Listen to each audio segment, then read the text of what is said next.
70,000 years ago, in the dark, a camp holds its breath. Somewhere out past the last fire, something is moving. Big, patient, close. 30 people press flat against the rock, silent, invisible. And then a baby, minutes old, still wet from birth, opens its lungs and screams into the night. The one sound that can get all of them killed. And the mother has a choice to make in the next 10 seconds. A choice that should have been erased from our species 100 times over, but it wasn't.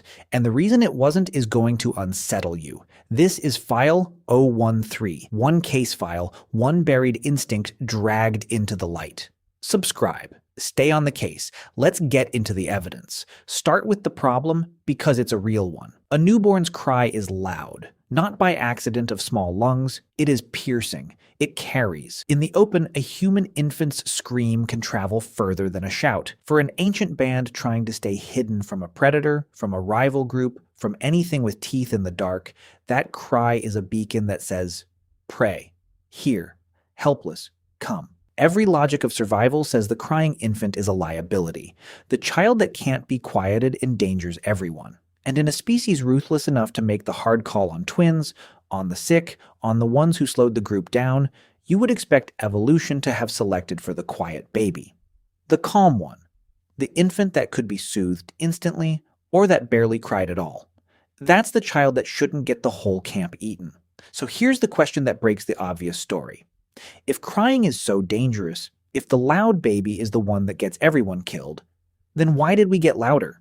Because we did.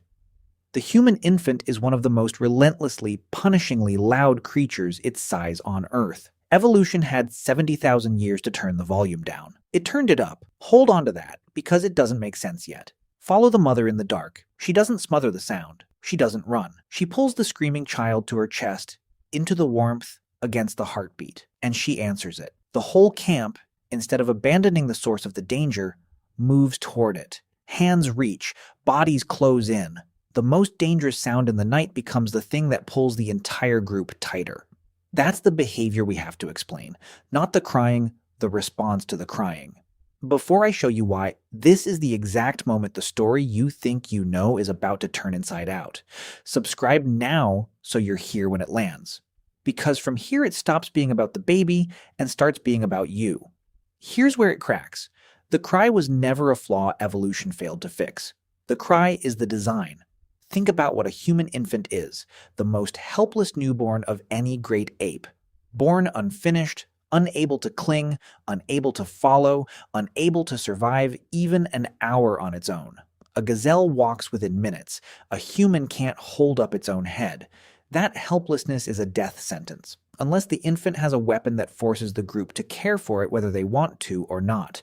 And it does, the weapon is the scream.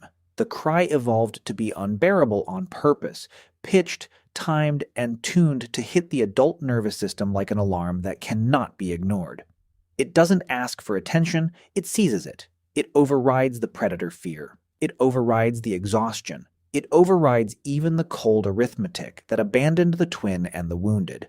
A crying infant hijacks the very survival instincts that should have silenced it. And now, the reversal. The babies that cried quietly. The calm ones, the easy ones, the ones that could be set down and ignored. In a world of scarcity and distraction and danger, those were the infants that got overlooked. Not out of cruelty, out of noise. The quiet ones didn't summon the hand in the dark. They didn't override the mother's exhaustion. They were too often the ones that faded while attention went elsewhere, so they didn't pass their quiet on. You are not descended from the peaceful newborn. You come from the loud ones, the ones that refused to be set down, the ones whose scream was so intolerable that 30 terrified people hiding from death in the dark chose the danger of being heard over the unbearable sound of a human being ignored. That's the verdict this file returns.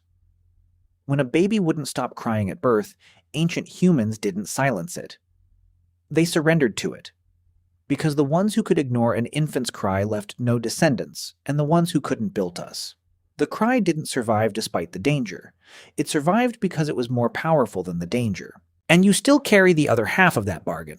That flinch you feel, the physical, involuntary jolt when a baby cries near you, the thing you cannot tune out no matter how hard you try, that isn't annoyance. That's a 70,000-year-old command, installed in you by every infant that screamed loud enough to live. You were built to be unable to ignore it, because somewhere back down your line, an ancestor was the baby in the dark.